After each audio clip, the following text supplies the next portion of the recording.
નમસ્કાર, આપ જોઈ રહ્યા છો સ્પાર્ક ટુડે ન્યૂઝ। સુરતમાં નવસારી લોકસભા બેઠકને લઈ તંત્ર દ્વારા તૈયારીઓ શરૂ કરવામાં આવી છે। તંત્ર દ્વારા આખરી ઓપ આપવામાં આવી રહ્યું છે। આજે ઈવીએમ અને ચૂંટણી સામગ્રીની વહેંચણી કરવામાં આવશે।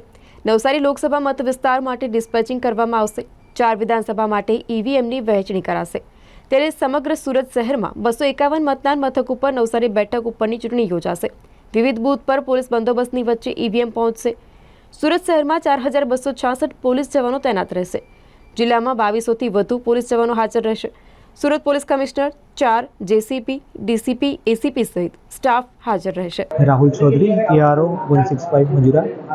यहाँ पे 251 पोलिंग स्टेशन के लिए डिस्पैचिंग चल रहा है। जैसे कि आप देख रहे हैं, सब पोलिंग स्टाफ यहाँ पे अपने निर्धारित पोलिंग स्टेशन पे निर्धारित की हुई व्हीकल में जा रहा है।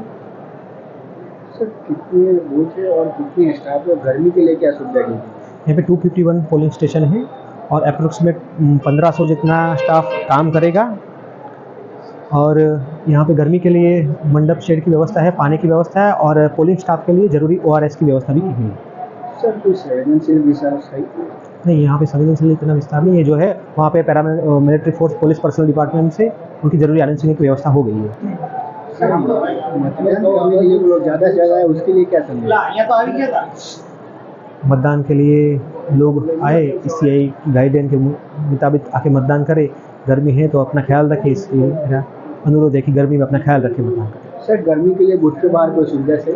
बूथ के वहाँ जरूरी जहाँ पे शेड नहीं है वहाँ पे मंडप लगवाए हैं और पानी की व्यवस्था की गई है और बुजुर्गों के लिए चेयर की व्यवस्था की गई है। सर, सीनियर सिटीजन के लिए कोई व्यवस्था? बुजुर्गों के लिए चेयर की व्यवस्था की गई है वहाँ पे। अगर कोई विकलांग को नहीं आ पाता उसके लिए कोई स्टिकर ऐसा कुछ? उनके लिए व्हील चेयर की अरेंजमेंट करवा दिया गया है।